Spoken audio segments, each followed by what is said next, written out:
Okay, heads up. I am not going to get explicit, but I'm going to broadly and non-specifically talk about sex and use that word multiple times. So if kiddies are in the car with you or others who may not want to hear about this, you've got my blessing to turn me off and check back later. I'm Peter Franson from christiangeekcentral.com and Spirit Blade Productions. Right now, I'm going to attempt to examine the Bible and dissect some of the churchy language we can easily take for granted, digging into history and languages as I'm able anyway, to try and get at the heart of the text so that we can hopefully see and then apply at least some of what God has for you and me in these words today. Now, I'm not formally trained in Scripture. I'm just a guy using resources and a questioning mind to try and get at the truth, and that's something that we can all do, so I hope that you will do that with me. We're continuing our study of the book of 1 Timothy. We're locked in for a little while here on chapter 1, verses 8 through 11. This is our fourth time in this passage. Again, it reads in the ESV, "Now we know that the law is good if one uses it lawfully, understanding this, that the law is not laid down for the just, but for the lawless and disobedient, for the ungodly and sinners, for the unholy and profane, for those who strike their fathers and mothers, for murderers, the sexually immoral, men who practice homosexuality, enslavers, liars, perjurers, and whatever else is contrary to sound doctrine, in accordance with the gospel of the glory of the blessed God with which I have been entrusted." Okay, so we've already looked at this passage 3 times, slowing down so that we don't gloss over what's packed into this big list. Lists can easily go in one ear and out the other, but there's stuff here that can be useful to us. When we first looked at these verses, our focus was on the general purpose of God's law. The primary purpose of the law is to alert us when we are living contrary to sound doctrine, as it kind of says there in verse 10. Now, because the word for sound here primarily referred to that which is in good physical health, so we might read this as healthy doctrine, although that may not be the intention here. But because of that very strong possibility, and because the book of Proverbs stresses God's instructions are for our good, they're for our thriving, for those reasons we've been slowing down to try and make some observations about why each of these things in this list of sins is unhealthy and why its opposite contributes to our health and flourishing in this life. Now, specifically this time, we're looking at verse 10, the descriptors, the sexually immoral, and men who practice homosexuality. Now, in the Greek, the sexually immoral here, that means a male prostitute or a man who indulges in unlawful sexual intercourse. So just intercourse outside of what God has said sex is intended for. And then the phrase men who practice homosexuality is a man who has sex with another man. Okay, so God is not, I want to say at the front here, especially offended by sex between two people of the same sex, even though many Christians seem to especially be offended by that. The truth is that any sexual activity outside of God's design and purpose is actually wrong and harmful. The harm of sexual activity outside of marriage between a man and woman is often not immediately recognized or experienced, but it is absolutely a reality. Sex outside of marriage has created an epidemic norm of broken hearts, broken homes, and broken lives. Those who pursue same-sex sexual relationships are statistically more likely to suffer from various mental health problems, the causes of which are varied and should not be assumed or oversimplified, but are an established reality nonetheless. Sexual activity outside of God's design and intention is destructive in various ways to ourselves and to others. The healthy opposite we should pursue is, broadly speaking, honoring God's intent for sex. And we get a fascinating hint at what that is in Ephesians 5:28 through 33. This comes at the end of a larger passage about how husbands and wives are to treat each other. But in these final verses here, Ephesians 5:28 through 33 in the ESV, it says, "In the same way, husbands should love their wives as their own bodies. He who loves his wife loves himself, for no one ever hated his own flesh, but nourishes and cherishes it, just as Christ does the church, because we are members of his body. Therefore a man shall leave his father and mother and hold fast to his wife, and the two shall become one flesh. This mystery is profound, and I am saying that it refers to Christ and the church. However, let each one of you love his wife as himself, and let the wife see that she respects her husband. God's purpose and boundaries for sex are not arbitrary.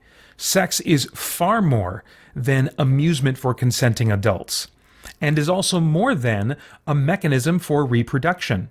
God's design for this aspect of human experience was intended from the very beginning to parallel some truths about Christ and the church. The church is often referred to as the bride of Christ. Now, I can speculate about what some of those parallels are.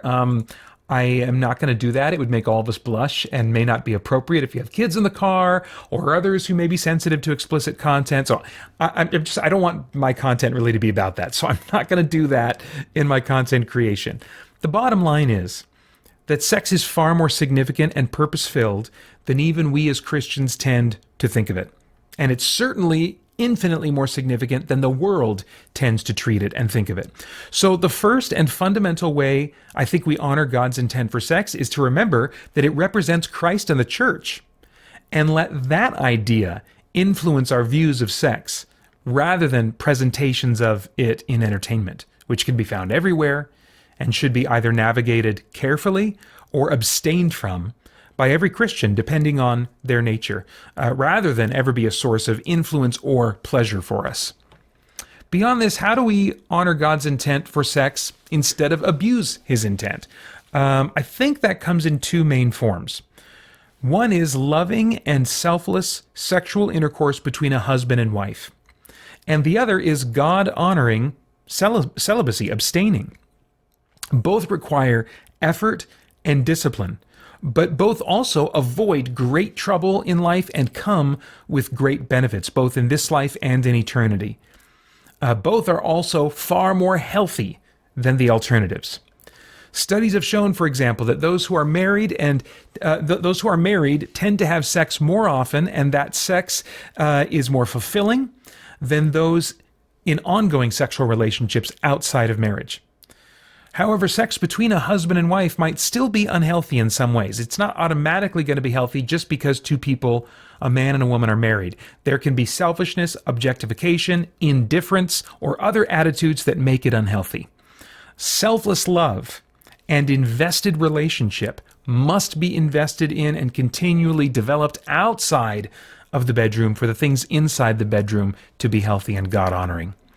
God-honoring celibacy means honoring God's purpose for sex with our minds and what we choose to do with our minds, what we choose to focus on, think about, and also developing contentment and trust in God and what He has or doesn't have for our lives. There is great reward waiting for the Christian who develops contentment and trust in God amidst their singleness. And I think this is indicated by Isaiah 56, verses 3 through 5. I'll start a little bit into the back half of verse 3, where it says, "Let not the eunuch say," and a eunuch was a person who for various reasons, physical, maybe they're born a certain way or they were castrated or whatever, but it could be by natural birth, could be something that was done to them. But in either way, they are not in a position to be able to marry, to be able to have children. That is not available to them. And to this group of people, Isaiah 56, 3 through 5 says, "Let not the eunuch say, Behold, I am a dry tree. For thus says Yahweh, to the eunuchs who keep my Sabbaths, who choose the things that please me, and hold fast to my covenant, I will give in my house and within my walls a monument and a name better than sons and daughters. I will give them an everlasting name that shall not be cut off." It's a shame that some Christian communities and some strands of Christian culture unwittingly idolize marriage, as though it completes our identity or purpose. If anything, this passage in Isaiah suggests that those believers who remain single despite their desire to marry, and who faithfully, in their singleness, commit their lives to the Lord, that they will have a reward above and beyond even their adoption as God's children. Now, as a guy who's been married for over 23 years, I can't speak to the single experience much. It would be very understandable to listen to me and say, easy for you to say Pater. Absolutely. But I've previously spotlighted livingout.org on my YouTube channel. You can just search Living Out for that spotlight that kind of introduces you to that ministry. It's a Christian ministry based in the UK, geared toward helping people in churches talk about the intersection of faith and sexuality. Nearly all the writers and speakers at Living Out experience unwanted same-sex attraction, but they choose to die to self and not pursue those desires. Instead, discovering the rich lives God particularly has for those who remain single. And they share their experiences and very biblically support what they teach. And Living Out is, I think, great content, not only for Christians experiencing same-sex attraction, but also for Christians who are single for other reasons. And even as a married man, I find their content humbling, equipping, and inspiring. I highly recommend checking them out. I'll try to put a link below the video version of this content. If I forget, or if you're listening to the podcast, go to youtube.com/christiangeekcentral and just put in Living Out, or better yet, just go straight to them, livingout.org. Okay, so yeah, sex is a difficult topic because the temptation to abuse it is so strong. Failure in this area is common to all of us in various forms, to various degrees. I am so grateful for God's tireless grace and forgiveness in my life in this regard. But despite the challenges related to sex, the rewards are great, and there is blessing and health to be found in this life and rewards in eternity if we commit to honoring God's purposes for it. All right, difficult topic. Tell me what you're thinking of that. How's that striking you? What are you pondering right now? Let me know in the comments. For more chat about geek entertainment, answers to your questions, and news from the wider world of Christian geekery, get the Christian Geek Central podcast today on iTunes and other podcast services.